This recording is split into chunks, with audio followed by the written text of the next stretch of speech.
सिमरन भजन की बैठक में तो हम बैठते हैं, सिमरन भजन करते भी हैं, मगर अंतर में सतगुरु का स्वरूप दिखाई नहीं देता है। साध संगत जी, ये सवाल कई सत्संगी भाई बहनों के हैं कि हम पूरा मन बनाकर समय निकालकर सिमरन भजन की बैठक में बैठते हैं, सिमरन करते भी हैं, मगर हमें अंतर में सतगुरु के स्वरूप के दर्शन नहीं होते हैं। तो भाई, हमारा यही कहना है कि जब हम सिमरन भजन की बैठक पर बैठते हैं तो क्या हम सोचते हैं कि सिमरन में सतगुरु के स्वरूप को लाने की कोशिश करेंगे, सतगुरु के स्वरूप को देखेंगे, उनके दर्शन करेंगे? क्या हम सिमरन की बैठक पर बैठने से पहले अपने सतगुरु को याद करते हैं, उनका स्वरूप अंतर में 5 मिनट पहले लाने की कोशिश करते हैं? नहीं करते हैं। हम क्या करते हैं कि चौकड़ी लगाकर, आंख बंद करके और अपने ऊपर चादर डालकर या शॉल डालकर सीधा सिमरन करने लग जाते हैं। तो भाई, सिमरन करने से पहले हमें अपने सतगुरु को याद करना चाहिए, उनके स्वरूप को निहारना चाहिए, तभी तो हमें अंतर में सतगुरु के दर्शन होंगे। जिस चीज का ध्यान हम करके सिमरन की बैठक पर बैठते हैं, तो बस उन चीजों का ध्यान ही हमारे अंतर में चलता रहता है।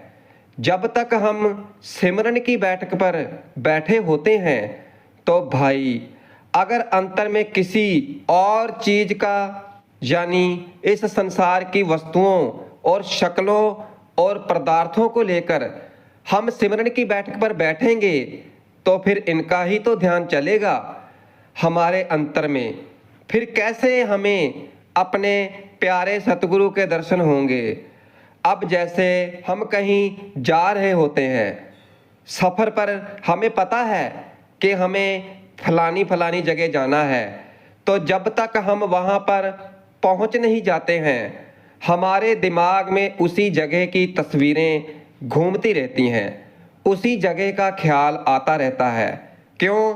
क्योंकि हमारा ध्यान उसी जगह पर टिका है। हमें फिर उस जगह पर क्या क्या है वो सब हमारी आंखों के सामने घूमने लगते हैं, क्योंकि हमारा ख्याल, हमारा ध्यान उधर ही है।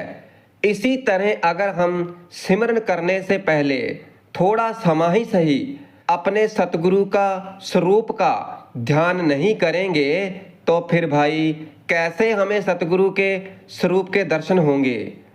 हम बैठते हैं सिमरन की बैठक पर संसार का ख्याल लेकर और चाहते हैं कि हमें अंतर में सतगुरु के दर्शन हो, तो भाई ये कैसे संभव हो सकता है?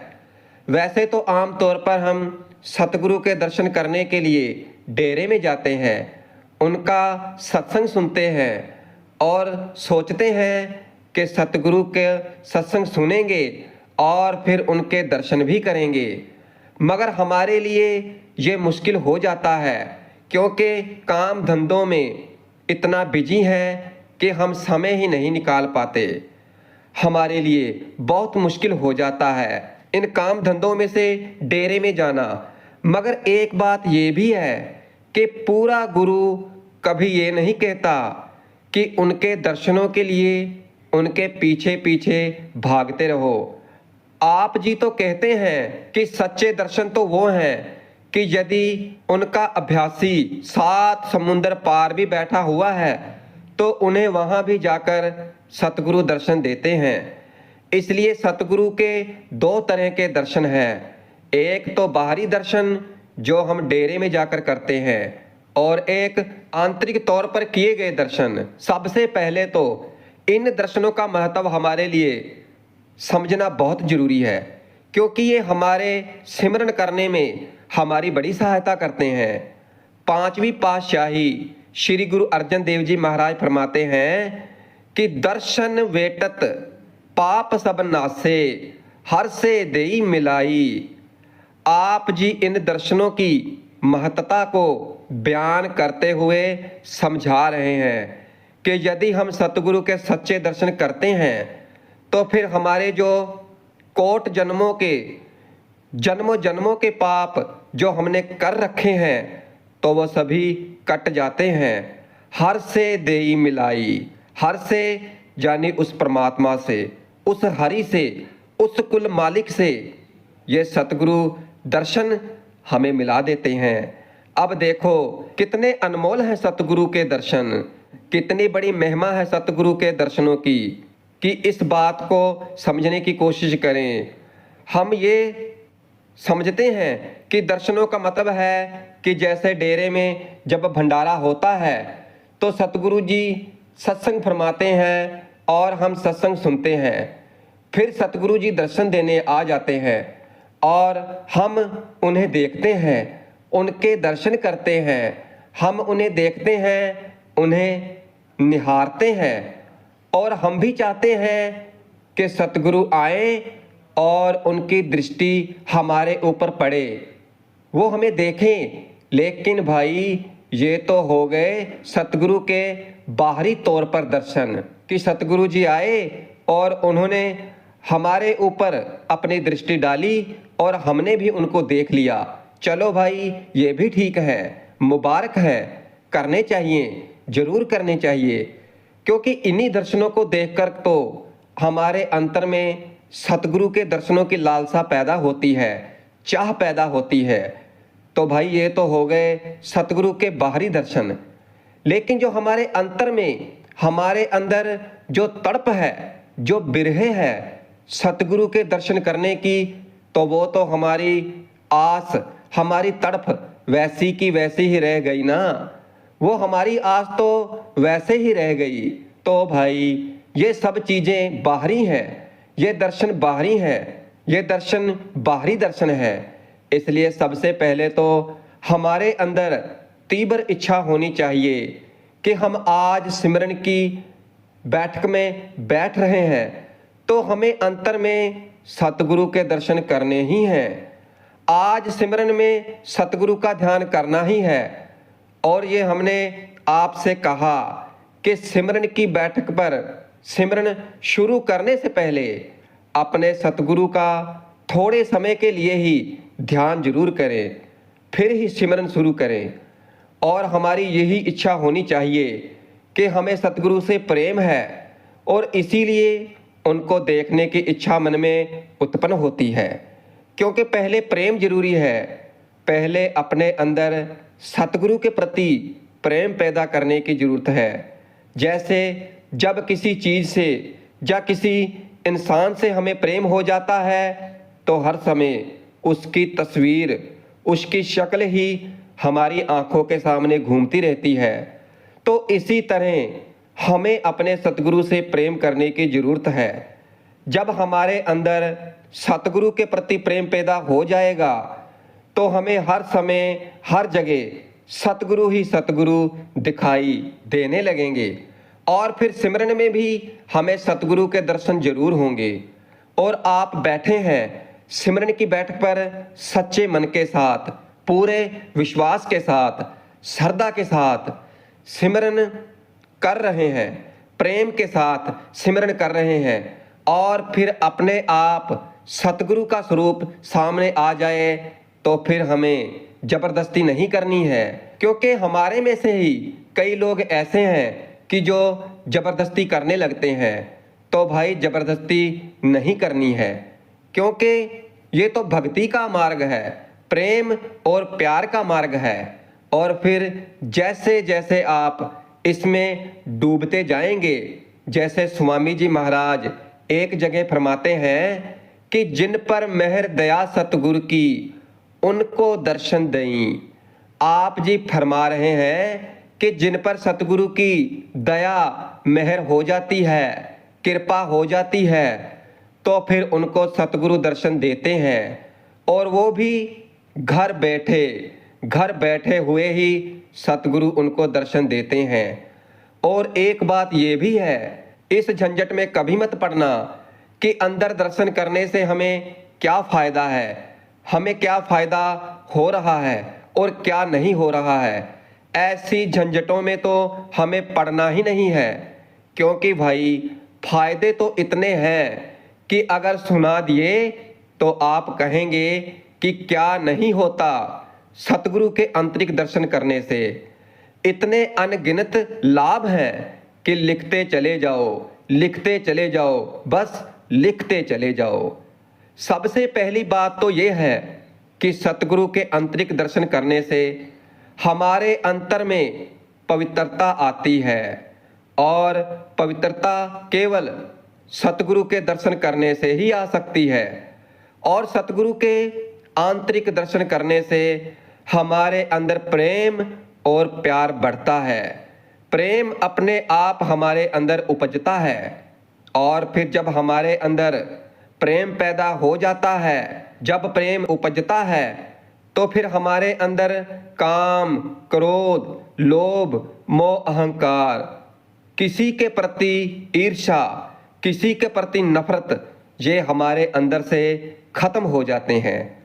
ये सभी विकार हमारे अंदर से खत्म हो जाते हैं। फिर ना ही हम किसी से ईर्ष्या करते हैं, ना ही हम किसी पर क्रोध करते हैं, और ना ही हम किसी से नफरत करते हैं। हमें सब एक जैसे ही दिखाई देते हैं। सभी जीव आत्मा हमें एक समान ही दिखाई देते हैं। हम हर किसी से प्रेम करते हैं, हर किसी के प्रति मन में दया प्रकट होती है। फिर हम किसी से लड़ाई झगड़े, वाद विवाद नहीं करते हैं। हमारे अंदर तो केवल सिमरन भजन करने की ही तीव्र इच्छा प्रकट होती है, और मैं मेरी खत्म हो जाती है पूरी तरह, और मृत्यु से प्रेम बढ़ता है।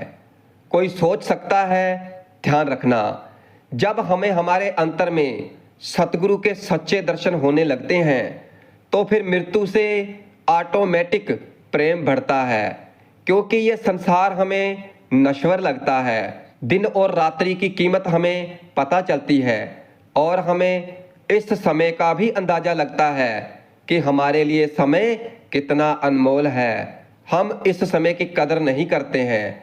माता पिता के प्रति प्रेम बढ़ता है। तो भाई ये है सब रूहानी दर्शनों के प्रताप, सतगुरु के दर्शनों के प्रताप, कि हमारी ऐसी अवस्था बन जाए, हमें सिमरन भजन पर बैठते ही सतगुरु के दर्शन हो जाएं।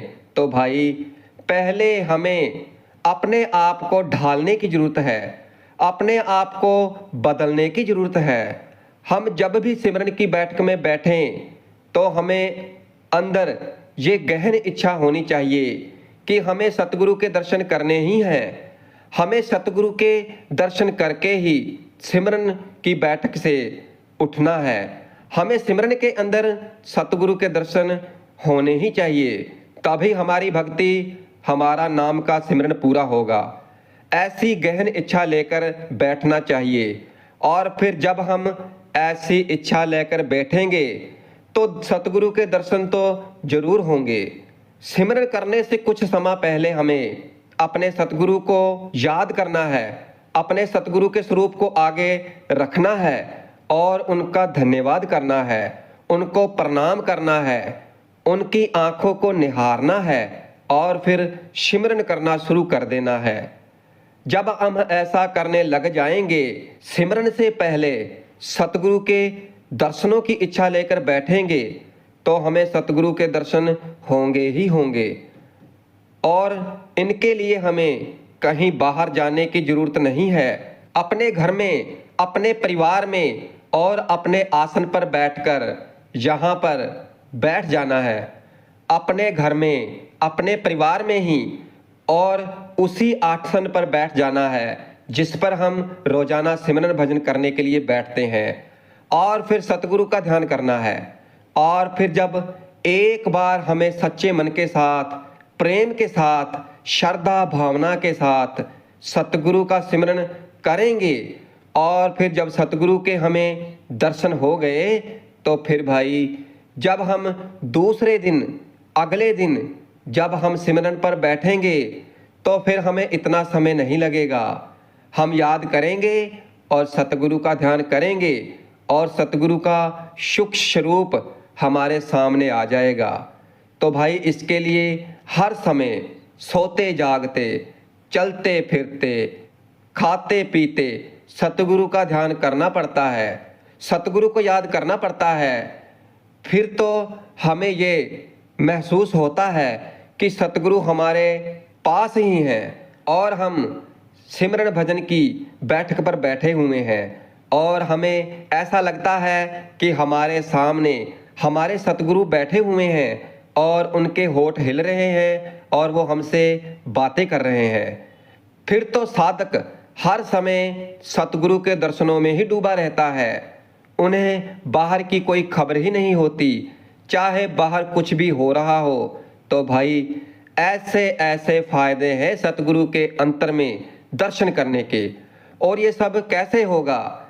जैसे हमने आपको पहले बताया है, तो इस तरह से सतगुरु के प्रति प्रेम पैदा करो।